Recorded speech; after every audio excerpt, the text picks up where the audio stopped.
سوال ہے کہ ملک سے اربوں اور کھربوں روپے باہر جا رہے ہیں اور ہماری نہیں سب کی اطلاعات میں ہے کہ دبئی میں، ابو ظہبی میں اور دوسری جگہوں پر وہ پیسہ پاکستان کا انویسٹ ہو رہا ہے۔ یہ پیسے کہاں سے آئے؟ ایان علی اور فشریز لانچز کے ذریعے اربوں روپے ملک سے باہر جا رہے ہیں، جس کے اوپر ایان علی کو بھی پکڑا گیا ہے اور فشریز لانچز کو بھی پکڑا گیا ہے۔ یہ پیسے کس کے ہیں اور کہاں جا رہے ہیں؟ اہم سیاسی لیڈران اور سیاسی بیوروکریٹس، میں سیاسی بیوروکریٹس اس لیے کہتا ہوں کہ یہ وہ لوگ ہیں جو سیاسی لیڈران جن کو اپوائنٹ کرتی ہے اور ان کی اپوائنٹمنٹ سے اربوں کھربوں روپے کماتے ہیں، ان کے لیونگ سٹینڈرڈ جو یہاں ہے اور پاکستان سے باہر جو پراپرٹی میں اضافہ ہو رہا ہے، یہ پیسے کہاں سے آ رہے ہیں؟ پاکستان کی سرکاری زمینوں پہ قبضہ اور اس کو جس طریقے سے فروخت کیا جا رہا ہے اور وہ پیسہ جو پاکستان سے باہر جا رہا ہے، وہ پیسہ کس کا ہے؟ اسی طرح سے پاکستان سے جو معدنیات نکل رہے ہیں اور وہ بیچے جا رہے ہیں، وہ پیسہ کہاں جا رہا ہے؟ کدھر جا رہا ہے؟ کس کے پاس جا رہا ہے؟ اربوں روپے کے ٹیکس جو لوگ نہیں دیتے ہیں پاکستان میں، بڑے بڑے لوگ، وہ پیسہ کہاں جا رہا ہے؟ کس کے پاس جا رہا ہے؟ اور اسی طریقے سے 80% وہ لوگ جو بیوروکریٹس ہیں، اہم لوگ ہیں، سیاسی لوگ ہیں، لیڈران ہیں، جو سیکیورٹی پہ سرکاری خرچ سے اپنی سیکیورٹی، اپنے بچوں کی سیکیورٹی، بلٹ پروف گاڑی، بم پروف گاڑی، یہ اور بہترین قسم کی سیکیورٹی ارینج کرتے ہیں، یہ پیسہ کہاں سے ہے؟ اور اسی طرح ملک کھوکھلا ہو رہا ہے، عوام آپ دیکھ رہے ہیں کہ مر رہی ہے، کھانے کو نہیں ہے، ڈیولپمنٹ فنڈز سے کروڑوں اربوں روپے کمایا جاتا ہے، وہ پاکستان کے کس گلی کوچے میں لگ رہا ہے؟ یہ پیسہ کہاں جا رہا ہے؟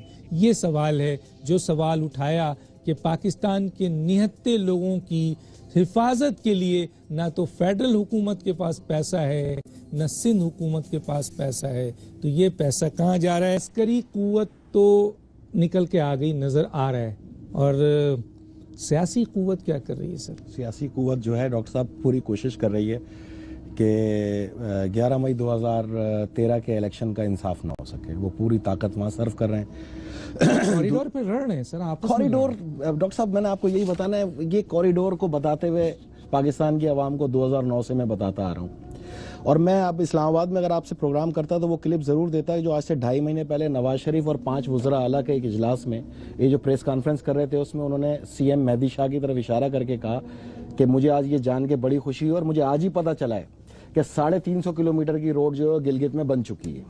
مطلب یہ اتنے نااہل ترین لوگ ہیں، بلکہ 2012 میں جس وقت میں نے یہ کوریڈور کو آپ کو کمپلیٹ بتایا تھا، اس وقت پی ایم ایل این والے میرا مذاق اڑایا کرتے تھے کون سی روڈ اور کون سی بلٹ ٹرین، آخر آ گئے یہ وہیں پر۔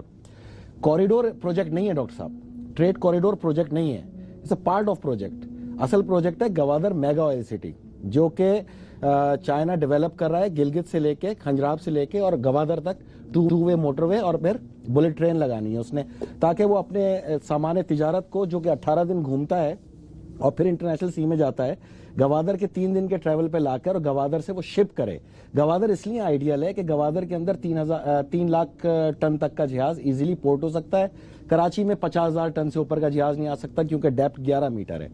تو دنیا کی آئیڈیل چیز سچویشن یہی تھی۔ گوادر کو میگا آئل سٹی اس لیے بنایا جا رہا ہے کہ ہزاروں کی تعداد میں جو شپ گھوم رہے ہیں ان کو بھی تو فیول چاہیے نا کہیں آنے جانے کے لیے، تو وہ فیول لیتے تھے دبئی سے، وہ آئیڈیل پورٹ تھی، اسی لیے وہاں پہ کنٹینر کی ٹرانزیکشن بھی کیا کرتے تھے۔ اب چونکہ گوادر کے اندر خود ایران 4 لاکھ بیرل کی ریفائنری لگا رہا ہے، جو 3 لاکھ بیرل اس ٹرانسپورٹیشن کے لیے اور 1 لاکھ بیرل اس نے پاکستان کے لیے مختص کیا ہے بغیر کسی اماؤنٹ کے، ڈیفر پیمنٹ کہہ لیں آپ اس کو موزب انداز میں۔ تو یہ وہ سڑک بن رہی ہے جو کہ وہ تجارتی سامان کو یا گلگت سے لا کے اور یہاں پر 3 دن کے اندر شپ کریں گے، کیونکہ شنگھائی میں پورٹ اویلیبل نہیں ہے، 25 دن کنٹینر پڑا ہوا ہے، شپ کو پورٹ اویلیبل نہیں ہے۔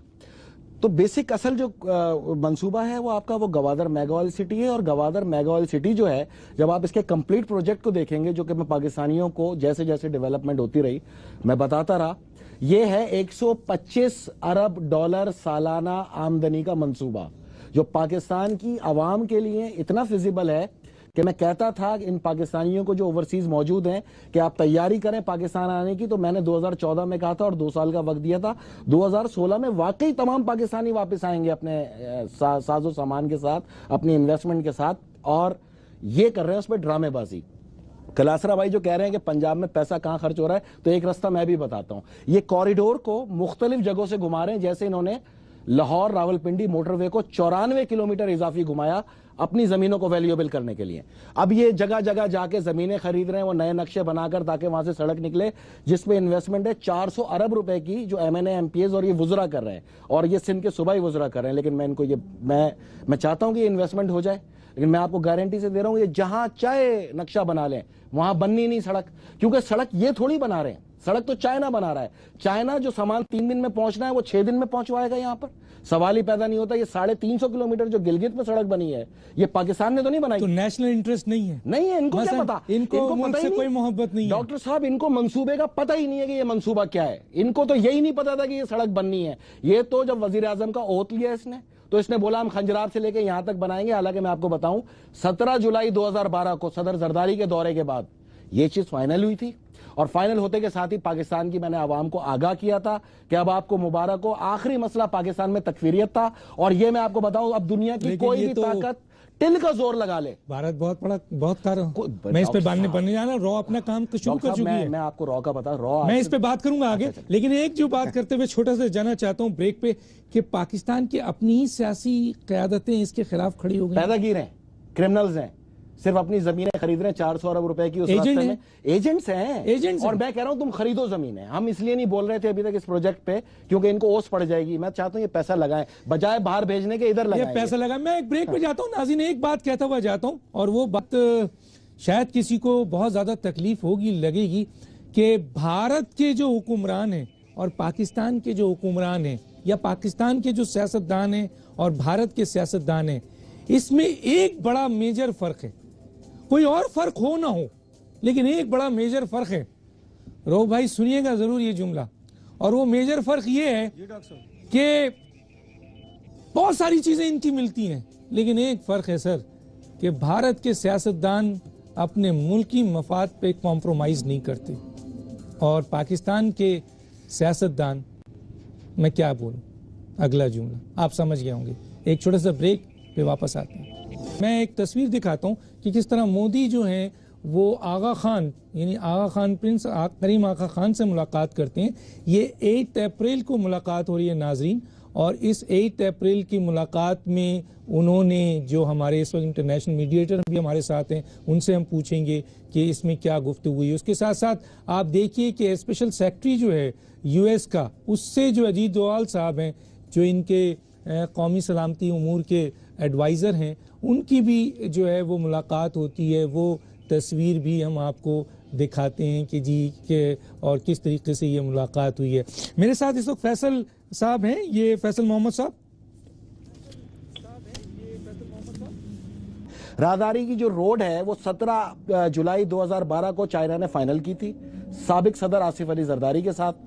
اس روڈ کو یہ کھینچتے کھینچتے انڈیا کی سرحد کے پاس لے گئے. اس کی وجہ یہ نہیں ہے، اس کی وجہ ہے متنازع کرنا، کیونکہ ان کو ٹاسک ہے کہ کسی صورت میں بھی آپ نے گیس پائپ لائن نہیں ہونے دینا، کسی صورت بھی آپ نے یہاں پہ گوادر میگا سٹی نہیں بننے دینا. عرب کا کس کا عرب کا ان کو اور یہ نہیں بننا چاہتے دیں گے. آپ مجھے ایک بات بتائیں، پلان اے تھا Gwadar mega city, China, Russia, Iran, Pakistan, یہ مکس ایک پلان تھا. پلان 2 تھا چابہار، پلان سی تھا عدن، یمن. آپ گیس پائپ لائن آپ کی یہاں پر آ کے کھڑی ہوئی ہے اس سرحد کے اوپر، آپ میں ہمت نہیں ہے کہ آپ ایک یہاں پر بلاک لگا لیں. آپ بات کرتے ہیں بہت بڑی، آپ کی طاقت ہی نہیں ہے کہ آپ عرب بدوؤں سے نکل کے